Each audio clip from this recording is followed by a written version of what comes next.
Welcome to Uncovered Biblical History and Traditions, the channel dedicated to lost stories of the biblical past. Discover stories of pre-Christian historical roots, biblical legends, lost church history and forgotten historical characters of faith.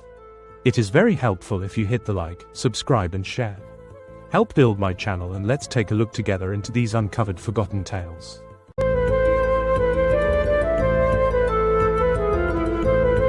Imagine it's 1st century Britain, and a small boat approaches the misty shores of what will one day become England.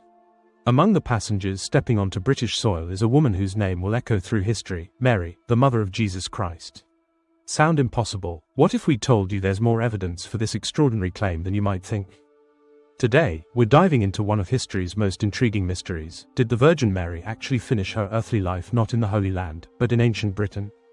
Here's something that might surprise you. After Jesus' crucifixion, Mary virtually disappears from the biblical record. Think about it, this is arguably the most important woman in Christian history, yet the New Testament tells us almost nothing about her later years. It's as if she simply vanished into thin air after her son's death. But what if she didn't vanish? What if she simply went somewhere no one expected? The traditional story most of us know goes like this. Jesus, dying on the cross, looked down at his beloved disciple John and said, "Behold your mother," entrusting Mary to John's care. End of story, right? Mary lived out her days with John, probably died in Jerusalem or somewhere in the East, and was buried in one of the many sites that claim her tomb today. But here's where our mystery deepens. John, who lived to the remarkable age of 101 and wrote extensively throughout his long life, never mentions Mary again. Not once. If Mary was living under his direct care, wouldn't you expect at least a passing reference? The silence is deafening. This is where our story takes a fascinating turn. Enter Joseph of Arimathea, not just the wealthy man who provided Jesus' tomb, but according to some traditions, Mary's uncle. Joseph wasn't just any influential figure, he was what we might call today a political powerhouse. He held the triple crown of 1st century authority, member of the Sanhedrin, provincial Roman senator, and noblest decurio. To put this in perspective, the Roman statesman Cicero once remarked that it was easier to become a senator of Rome than a decurio in Pompeii. Now here's the crucial detail that changes everything. Ancient documents suggest that John didn't keep Mary under his personal care at all. Instead, he entrusted her to his own, meaning his community of disciples, with Joseph of Arimathea as the primary guardian. The term used in these documents is paranymphos, meaning the guardian, and remarkably, only John and Joseph were ever given this title in relation to Mary. Think about the logic here. John was a hunted man, constantly on the move, with no permanent home for years after Jesus' death. How could he provide the security that a woman of Mary's significance would need? Joseph, on the other hand, was untouchable, too powerful for even the hostile Sanhedrin to challenge directly. Now our story moves to the Mediterranean. Non-British sources, and this is crucial because it eliminates any potential British bias, report that Mary was among the passengers on a boat that arrived at Marseille. From there, the trail leads through Gaul, modern-day France, and eventually to Britain as part of what historians call the Josephian mission in 36 AD. But why Britain? At this point, some critics scoff, asking why anyone would go to what they dismissively call a barbarian country. But these critics miss the point entirely. Mary's journey wasn't about missionary work, it was about survival and family bonds. Consider the political reality. In 36 AD, the Sanhedrin expelled all Christian faithful from Judea. Would they really have made an exception for Jesus' mother, the woman whose very existence reminded them daily of the man they had crucified? It's unthinkable that they would allow Mary to remain while banishing everyone else. Here's where our story becomes truly extraordinary. British sources describe Mary's presence at Avalon, now Glastonbury, with the same casual certainty that modern historians might describe Winston Churchill's presence in London during World War II. They mention her living there alongside Joseph, Mary Magdalene, and the Bethany sisters as if it were common knowledge that shouldn't surprise anyone. But there's something even more remarkable about Avalon. According to tradition, Jesus himself had bequeathed Mary a dowry, a small wattle temple he had built with his own hands at this sacred site, where he would commune with the Father. When Joseph built the first church at Avalon, he continued this dedication to Mary, as did Saint David in 540 AD when he erected a stone church over the original wattled temple, encasing it in lead for preservation. Here's the kicker: dedications to the Virgin Mary didn't begin until the 12th century, except for this one at Avalon. The British Church, unlike the Roman Catholic Church, never deified Mary, maintaining that Christ alone was divine. So why would they make this singular exception unless there was a very specific historical reason? The evidence supporting Mary's British residence isn't just traditional folklore, it's documented in multiple historical sources. The Cotton manuscript Titus, along with testimony from the British historian Capgrave, describes how John formally appointed Joseph as Mary's guardian while John himself was evangelizing in Ephesus. These sources describe Mary's final years in detail, including the gathering of apostles and disciples who came at her bidding to be by her side as she breathed her last. Joseph, faithful to the end, personally laid her to rest, just as he had done for Jesus' tortured body years earlier. Meanwhile, what about all those sites in the East that claim to be Mary's final resting place? Here's where the investigation becomes particularly interesting. None of these Eastern sites have withstood serious historical scrutiny. More tellingly, Saint Jerome, who was commissioned by the Roman Church in the 4th century to catalogue all the sacred sites of the East, makes no reference to Mary's tomb, or Joseph's, for that matter. Jerome's silence is particularly significant because he would never have overlooked the burial site of someone who would later become so central to Catholic devotion that she would almost overshadow the glory of her son, Jesus. His omission strongly suggests he knew these figures weren't buried in the East. The Roman Catholic Church's current designation, the Chapel of the Dormition near Jerusalem, has priests pointing out a ledge where they claim Mary's falling asleep occurred. But this appears to be more tourism than history, as none of the original disciples mention her tomb in their extensive writings. Let's step back and consider the human element of this story. Mary had just watched her son tortured and killed in the most brutal fashion imaginable.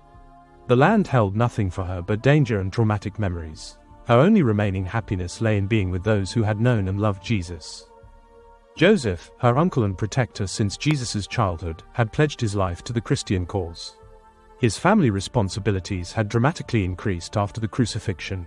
Would this man really abandon his widowed, traumatized niece to the mercy of the very people who had killed her son? The documentary evidence suggests something far more logical and humane, that Mary lived out her days surrounded by people who loved her, in a place of safety, where she could find some measure of peace after unimaginable loss. Critics often dismiss this story by claiming Jesus never visited Britain, therefore he couldn't have built the wattle temple that formed Mary's dowry. But this argument reveals a fundamental logical flaw. Mary's journey to Britain with Joseph was based on valid circumstances entirely independent of whether Jesus had ever been there. These same critics never explain the 18-year gap in Jesus' life between age 12 and 30, yet they assume that what they don't know about couldn't have happened. As our investigation reveals, their minds seem cluttered with intellectual weeds, assuming impossibility based merely on their own ignorance. When we examine all the evidence, the documentary testimony from multiple international sources, the logical reinterpretation of Jesus' final instructions, the political necessities of first-century Judea, the unique Glastonbury traditions, and the failure of competing theories to withstand investigation, a remarkable picture emerges. Mary's journey to Britain wasn't some fantastical legend dreamed up by medieval monks. It was the logical response to extraordinary circumstances by people trying to protect someone precious to them.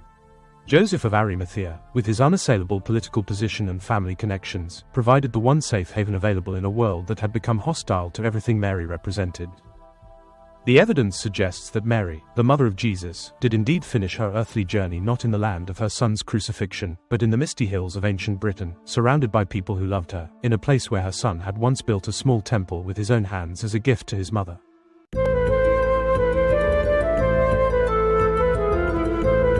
Imagine this. It's the year 48 AD, and while Roman legions are still battling Celtic tribes across Britain, something extraordinary is happening in the misty hills of what would later become Glastonbury. According to an astonishing tradition that has survived nearly 2,000 years, the Virgin Mary herself is living out her final days in a temple built not by human hands, but by her own Son, Jesus Christ. This isn't the stuff of medieval legend or modern conspiracy theories. This is a claim supported by some of the most respected figures in early Christian history, documented by saints and scholars, and maintained by the Catholic Church itself for over a millennium. Yet it's a story that challenges everything most people think they know about early Christianity. Welcome to one of history's most intriguing mysteries, the story of Our Lady's Dowry, and the revolutionary claim that Jesus Christ personally established a sacred sanctuary for his mother in ancient Britain. The tale begins with Joseph of Arimathea, the wealthy Jewish merchant who, according to the Gospels, provided his own tomb for Jesus' burial. But the British tradition tells a far more extensive story. According to these accounts, Joseph wasn't just a minor biblical figure who disappeared after the crucifixion. Instead, he played a crucial role as what the ancient sources call a paranymphos, literally meaning bridesman, who was entrusted with the most sacred duty imaginable, escorting the Virgin Mary to a divinely constructed sanctuary in Britain. This wasn't just any building. The sources describe a temple that Jesus himself had built with his own hands during his time in Britain, a spotless legacy that he bequeathed to his mother as her earthly inheritance. The site became known as Our Lady's Dowry, a place where Mary would live out her remaining years in sanctity before being laid to rest in 48 AD, during the height of the Roman conquest of Britain. What makes this story particularly compelling isn't just its audacity, but the caliber of witnesses who vouched for its authenticity throughout history. Fast forward to the 6th century, and one finds perhaps the most remarkable testimony in the entire historical record. Saint Augustine of Canterbury, the man credited with bringing Christianity to Anglo-Saxon England, wasn't just aware of this tradition, he was absolutely convinced of its truth. In fact, he was so moved by what he witnessed at Glastonbury that he wrote extensively about it to Pope Gregory the Great himself. Augustine's letter, which still exists today, reads like something from a fantasy novel, yet it bears the authority of one of the most important figures in early British Christianity. He describes discovering, in the western confines of Britain there is a certain royal island of large extent, surrounded by water, abounding in all the beauties of nature and necessaries of life. But this wasn't just any beautiful location. Augustine insisted that the first Christian converts in Britain had found there a church constructed by no human art, but divinely constructed, or by the hands of Christ himself, for the salvation of his people. The saint was particularly struck by the supernatural aspects of the site. He wrote that, "The Almighty has made it manifest by many miracles and mysterious visitations that he continues to watch over it as sacred to himself, and to Mary, the Mother of God."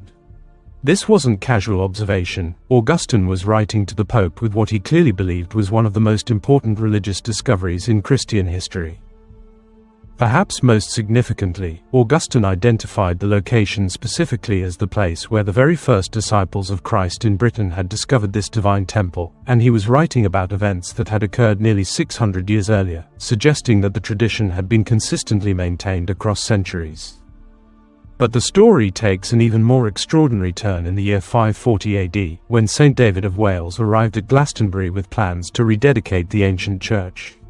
David was no minor figure. He was one of the most important saints in Welsh history, with full ecclesiastical authority to perform such ceremonies. His intention was straightforward: to formally rededicate the church according to proper Christian protocol. What happened next, according to the meticulously kept records of William of Malmesbury, defies easy explanation. On his first night at Glastonbury, David experienced a vivid dream in which Jesus Christ himself appeared and delivered a startling message. The rededication was completely unnecessary because Christ himself had, long before, dedicated the church in honor of his mother, and that the sacrament ought not to be profaned by human repetition. The implications were staggering. Here was divine testimony that the church had been personally consecrated by Jesus himself, specifically in honor of his mother Mary. David, despite his authority and original intentions, immediately obeyed the vision and cancelled the rededication ceremony, allowing the original divine consecration to stand. But David didn't stop there. Recognizing the extraordinary historical importance of what had been revealed to him, he embarked on an ambitious construction project to ensure that future generations would never forget what had happened at this sacred site. In 546 AD, just 6 years after his vision, Saint David erected a new stone structure over Mary's grave, carefully encasing the original wattled church in lead to preserve it for posterity. But his masterstroke was the installation of a commemorative pillar topped with a brass tablet bearing one of the most remarkable inscriptions in Christian history. The tablet proclaimed, "The first ground of God, the first ground of the saints in Britain, the rise and foundation of all religion in Britain, and the burial place of the saints." This wasn't mere religious poetry, it was a definitive historical claim asserting that this site represented the very beginning of Christianity in Britain and served as the burial place of multiple saints, with Mary as the most prominent among them. The monument's survival is almost as remarkable as its message.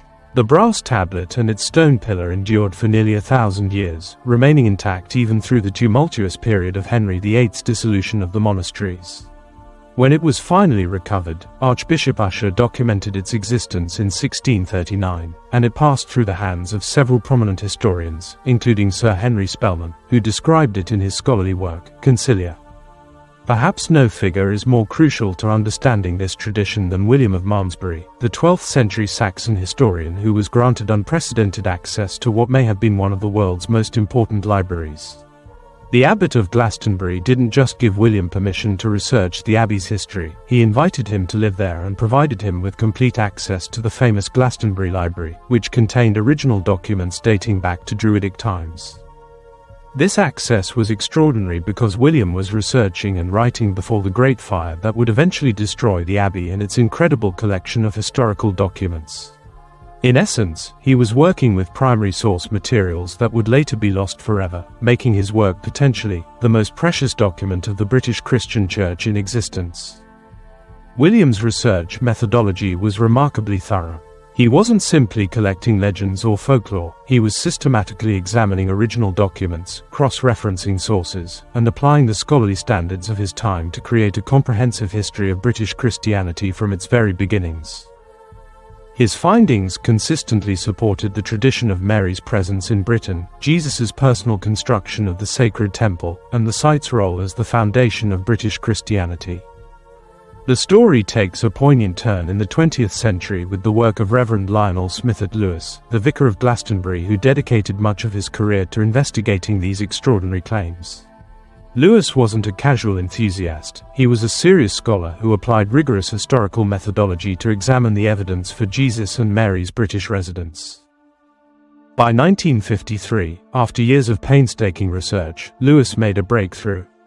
He wrote excitedly about discovering much more authoritative information from rare old documents that would prove revelatory on the subject. He was confident that this new evidence would provide incontestable evidence to validate the ancient traditions once and for all.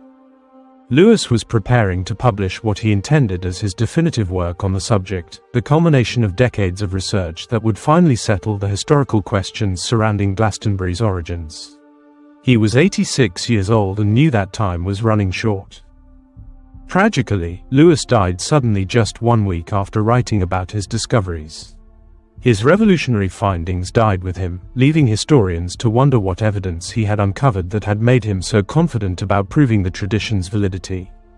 But Lewes wasn't the only modern researcher to find compelling evidence. In 1921, Dean Armitage Robinson conducted systematic archaeological excavations at Glastonbury and made a remarkable discovery. He found the actual base of the original pillar that St. David had erected in 546 AD. This wasn't just a lucky find, it was scientific confirmation of the historical accounts. The excavation proved that the medieval sources were accurate in the descriptions of the physical monuments and their locations. Robinson's discovery meant that visitors today can actually see and examine the remains of the memorial that St. David created over 14 centuries ago. The archaeological evidence extends beyond just the pillar base. Excavations have revealed multiple construction phases at the site, corresponding to the various building periods described in the historical sources. Material analysis has confirmed the presence of the original wattle construction encased in lead, exactly as described in the medieval accounts.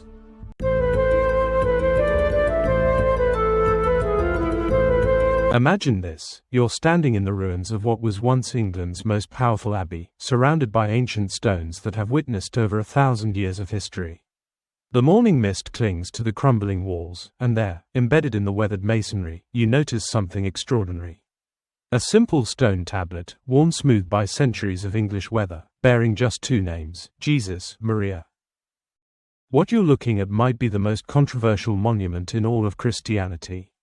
According to a tradition that has persisted for nearly 2 millennia, this humble English countryside location holds a secret that could reshape everything we think we know about the early Christian church. Today we're exploring one of Britain's most enduring mysteries. Did the Virgin Mary actually live out her final years and die in England? And why has this story been buried beneath centuries of religious upheaval? Our story begins in the late 15th century, when printing had just been invented. While the Bible was the first book off the press, printer Wynkyn de Worde chose to publish the life story of Saint Joseph of Arimathea next. Around the same time, Pinson produced two Arimathean accounts, copying from documents already considered ancient. But it was a single verse from these early works that would ignite centuries of debate. Now hear how Joseph came into England, but at that time it was called Britain. Then 15 year with Our Lady, as I understand Joseph waited stith to serve here he was fain. The chronicler wasn't just saying Joseph came to Britain. He explicitly stated that Mary came with him, and that Joseph cared for her for 15 years. When researchers calculated the timeline from Joseph's arrival around 32 AD, those 15 years would place Mary's death around 48 AD. According to ancient Glastonbury Abbey records, that's exactly when the Virgin Mary was said to have died. The story might have remained buried in obscure texts, except for credible witnesses. First was Melkinus, also called Maelgwyn, who lived around 450 AD. A native of Avalonia, ancient Glastonbury, and Celtic bard, historian, and philosopher, his words were direct and unambiguous. Yecoldy Church was built over the grave of the Blessed Mary. More compelling was William of Malmesbury, writing his Acts of the Kings of the English in the 12th century. William was one of medieval England's most respected historians. He described how Glastonbury was called Ild Sheesh, the Old Church, and possessed heavenly sanctity even from its very foundation. People throughout the region held no oath more sacred than to swear by the Old Church, fearing divine vengeance for perjury regarding this holy place. Most tellingly, William observed that people chose burial at Glastonbury to await the day of resurrection under the protection of the Mother of God. This wasn't metaphor. William was describing widespread belief that Mary herself was buried there, making Glastonbury the holiest ground in Christendom. Which brings us back to that mysterious stone tablet. For centuries, scholars have puzzled over this monument bearing only Jesus, Maria. No dates, no explanations, just those two names carved in stone. Reverend L. Smithard Lewis, vicar of Glastonbury, believed it represented Jesus' signature on a dowry provided for his mother Mary. In essence, an ancient property deed declaring Glastonbury as Our Lady's Dowry. This gains remarkable support from the Domesday Book of 1086, the Domus Dei, in the great monastery of Glastonbury, called the Secret of Our Lord. This Glastonbury church possesses in its own property 12 hides of land which have never paid tax. 1,200 acres that never paid tax, the original grant to St. Joseph of Arimathea when the Bethany group arrived in Britain. But the reference to the secret of our Lord suggests something more profound. Before becoming Glastonbury, this place was known by two mysterious titles, Secretum Domini, the secret of our Lord, and Domus Dei, the house of God. These names appeared so commonly in ancient writings that chroniclers rarely explained them, suggesting the meaning was as familiar as the Statue of Liberty is today. Perhaps the most compelling evidence for Glastonbury's status comes from foreign invaders. Throughout history, Romans, Saxons, Danes, and Normans swept across Britain, destroying churches and obliterating earlier civilizations. But Glastonbury remained untouched. In 1032, Danish King Canute made a pilgrimage to Glastonbury Abbey. Despite being a foreign conqueror, he came with great ceremony, knelt beside the tomb of British King Edmund Ironside, and bestowed magnificent gifts, granting the abbey an enlarged royal charter. Even more remarkable was William the Conqueror's response. Despite hostility toward the Saxons, William not only recognized Glastonbury's ancient records but preserved them in the Domesday Book. He granted additional protection and endowed it with another royal charter. These weren't acts of political convenience. Foreign conquerors don't preserve conquered people's religious traditions unless something extraordinary compels them. Saxon, Danish, and Norman leaders all forbade their soldiers from defiling Glastonbury's sacred precincts. What did they know that we've forgotten? Ironically, it took one of Britain's own kings to break this ancient reverence. King Henry VIII, in his brutal dissolution of monasteries between 1539 to 1540, finally did what foreign invaders had refused to do. He stripped Glastonbury of its treasures, murdered its last abbot in shocking cruelty, and attempted to obliterate its traditions. Abbot Whiting was hanged, his body quartered, and his head mounted on the church gate, a warning to anyone challenging the king's authority. The Puritans under Cromwell would later complete the destruction. Yet somehow, that simple stone tablet bearing Jesus, Maria, survived it all. Through religious upheavals, fanaticism, and centuries of neglect, those two names remained, carved in stone and impossible to silence. The Glastonbury story clearly resonated with British royalty. King George V made William Blake's hymn, Jerusalem, with its haunting questions about Jesus walking on England's mountains, his personal favourite, requesting it on occasions of national significance. George V's fascination wasn't casual. The Royal Library contains genealogical charts claiming to trace the British royal line back to ancient Israel's kings. These documents reveal how deeply the legend had penetrated British society's highest levels. William Blake, born in London in 1757, was intimately familiar with Glastonbury traditions. His immortal Jerusalem asks the haunting questions. And did those feet in ancient time walk upon England's mountains green? And was the Holy Lamb of God on England's pleasant pastures seen? Blake wrote these as heartfelt prayers for the holiest ground on earth. His poem became more than literature, it became a hymn, prayer, and national anthem for those believing in Britain's special Christian role. Surveying this remarkable story, we're confronted with a mystery that defies easy dismissal. We have documentary evidence from multiple countries: Gaul, Brittany, Spain, Italy, Constantinople, Rome, and Britain. We have place names throughout Britain associating Mary and Jesus with the landscape. We have architectural evidence, legal documents, and continuous tradition stretching back nearly 2 millennia. More intriguingly, we have people throughout history acting as if something extraordinary happened at Glastonbury. Foreign conquerors who protected the abbey while destroying everything else. Kings making pilgrimages across Europe to visit this English countryside location. Saints choosing burial there to await resurrection under the protection of the Mother of God. Most tellingly, we have that burial ground known as the British Vale of Jehoshaphat, referencing the biblical Valley of Final Judgment.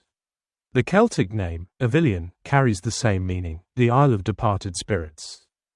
So what are we to make of all this? Was the Virgin Mary really buried at Glastonbury? Did Jesus once walk Somerset's hills? Or are we looking at Christianity's most elaborate legend? We may never know for certain. What we can say is that for nearly 2,000 years, people have acted as if something profound happened in that misty corner of England. They've protected it, venerated it, died for it, and written about it in ways suggesting far more than mere legend. Standing in those ruins today, looking at that weathered tablet with its simple message, Jesus, Maria, you feel the weight of all that history, faith, and mystery compressed into two ancient names carved in English stone.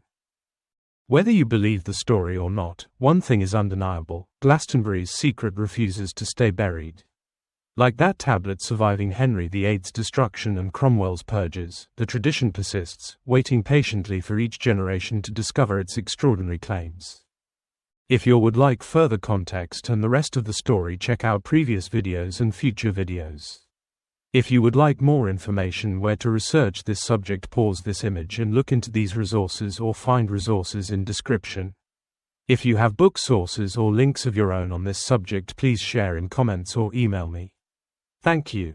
I hope you enjoyed this forgotten biblical story. Leave a like, comment, share and subscribe.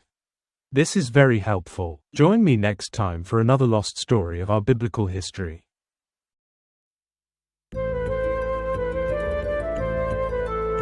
Thanks for watching. If you enjoyed this video, don't forget to like, comment, share and subscribe for more great content. Hit the notification bell so you never miss an update. See you in the next video.